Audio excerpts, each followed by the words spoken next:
Paulo, ao falar sobre as mulheres, essa ideia de submissão, ele diz assim, em Efésios 5:22, mulheres, sujeite-se cada uma a seu marido como ao Senhor, pois o marido é o cabeça da mulher, como também Cristo é o cabeça da igreja, que é o seu corpo, do qual ele é o Salvador.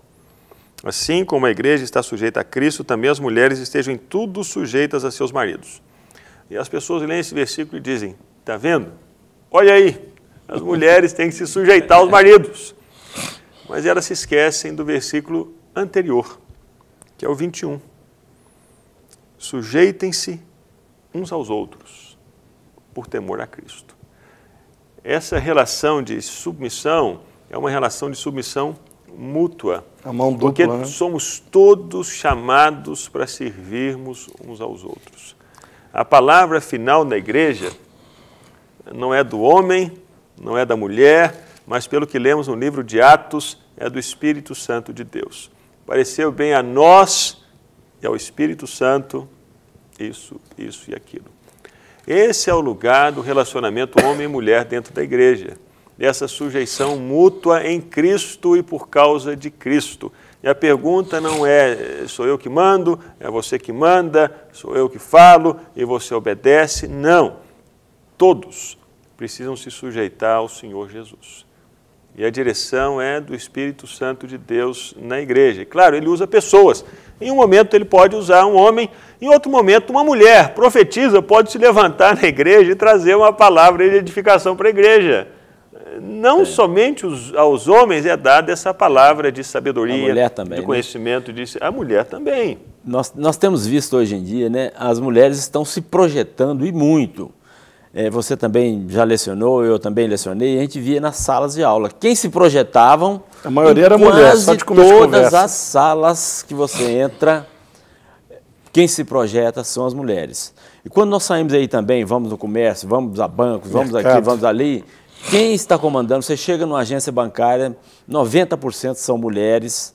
Agora, então, está precisando de... Graças a Deus existe a palavra de Deus e as mulheres tementes a Deus para haver esse equilíbrio. A mulher não se envaidecer, porque ela agora já não está buscando mais ser igual ao homem, ela está buscando sobrepujar o homem. Não é? E aí está havendo uma inversão do plano de Deus, vamos dizer assim.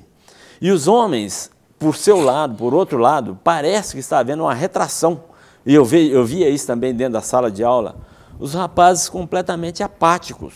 E as moças dinâmicas, você dá um trabalho, elas fazem, apresentavam com gosto. As melhores bem notas. Feitas, as melhores notas, buscando. E isso, é claro, eu não vejo isso como negativo, eu acho positivo. Né? Porque elas foram tão oprimidas durante tantos séculos, que hoje elas estão lá no outro extremo do pêndulo. Agora nós vamos oprimir. Exato. Mas nós estamos, esse é o risco. Por exemplo, essa ideia de Jezabel... E o pior é o homem se retrair. Isso aqui é o pior ainda. Essa é interessante. Essa ideia de Jezabel, porque é Jezabel. E usam a história de Acabe, mas a referência de Apocalipse. Uhum. Então, em Apocalipse, tá assim, Apocalipse capítulo 2, no versículo 20, o Senhor diz assim: no entanto, contra você tenho isso. Você tolera Jezabel, aquela mulher que se diz profetiza. Com seus ensinos, ela induz os meus servos à imoralidade sexual e a comerem alimentos sacrificados aos ídolos. Então, essa mulher, ela fazia duas coisas na igreja. Ela induzia as pessoas à imoralidade sexual e a comerem alimentos sacrificados aos ídolos. Mas será que essa era a prática apenas de Jezabel? Versículos antes a gente percebe que havia pessoas que praticavam a doutrina de Balaão. Versículo 14, agora escrevendo para a igreja de Pérgamo. No entanto, tenho contra vocês algumas coisas. Vocês têm aí pessoas que se apegam aos ensinos de Balaão, que ensinou Balaque a armar ciladas contra os israelitas, induzindo-os a comer alimentos sacrificados a ídolos e a praticar imoralidade sexual. Só que ninguém fala o espírito de Balaão. Fala assim, espírito de Jezabel. Mas a ação é a mesma. A ação é a mesma. A ação é a mesma. É a mesma. Mas é a situação vivida hoje, né? Acabe representa a situação de muitos homens hoje que estão se retraindo, não estão não estão tomando conta da posição que eles poderiam tantos ocupar. Que fizeram né? a mesma coisa que Balaão os mandou fazer. Mas Jesus ensinou isso na parábola, na história da mulher samaritana. Quando a mulher tinha feito uma porção, pô, a mulher tinha casado quantas vezes?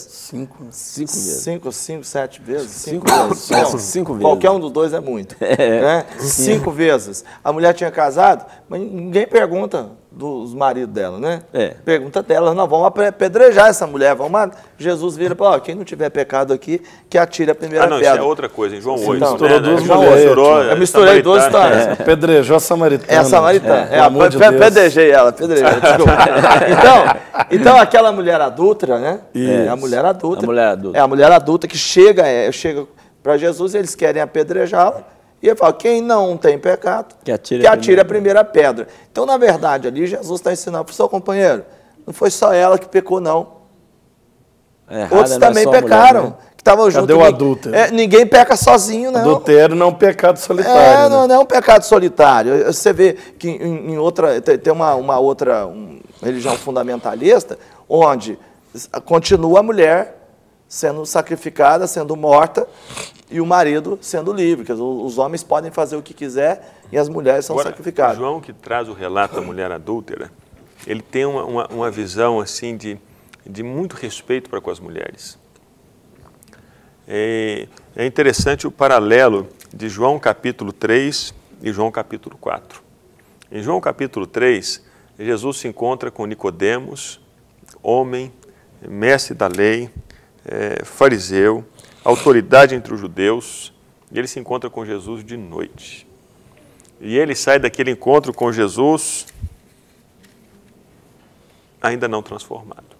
Jesus fala sobre o novo nascimento, fala sobre a fé. Fala coisas profundas e mas esse homem não entende absolutamente nada. No capítulo 4, João coloca a história da mulher samaritana.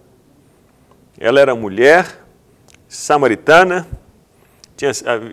havia tido 5 maridos, aquele com quem ela vivia não era marido dela. Jesus se encontra com ela de dia e aquela mulher tem uma experiência tremenda com o Senhor Jesus e conta a história daquilo que Jesus falou para ela, para os que moravam na vila com ela. Então João mostra que não é porque a pessoa, o indivíduo é homem, fariseu, mestre da lei, religioso, respeitado por todos, é que essa pessoa vai experimentar a fé salvadora e vai nascer de novo. João mostra, Deus alcança também as mulheres, porque elas não são piores do que os homens.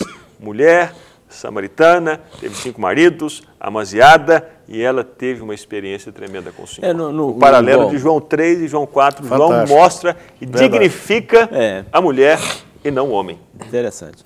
Igual no caso do paraíso, né, por exemplo, as pessoas muitos gostam de considerar a mulher a ovelha negra, vamos dizer assim, né? Que ela que foi a culpada de tudo. Mas se nós analisarmos direitinho, nós vamos ver que Adão não estava fazendo o papel dele. Porque ele não estava valorizando aquela esposa. Por que Eva estava lá confraternizando com a vizinhança? É porque Adão não estava provavelmente dando atenção devida a ela, né? Ele não estava cuidando, zelando dela. E então a culpa... Aí disse a Eva que caiu, a Eva que foi conversar com a serpente, a Eva. Mas nós percebemos aí que faltou aquilo que nós falamos aqui. É o que o homem precisa de fazer hoje também, valorizar a sua esposa, sabe?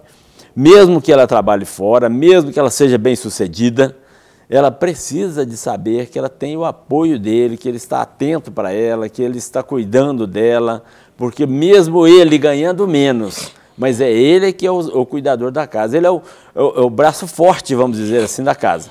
Então é ele que protege e que guarda a família e que deve honrar a mulher, a esposa, para evitar que ela tenha esse desejo de querer ser honrada fora.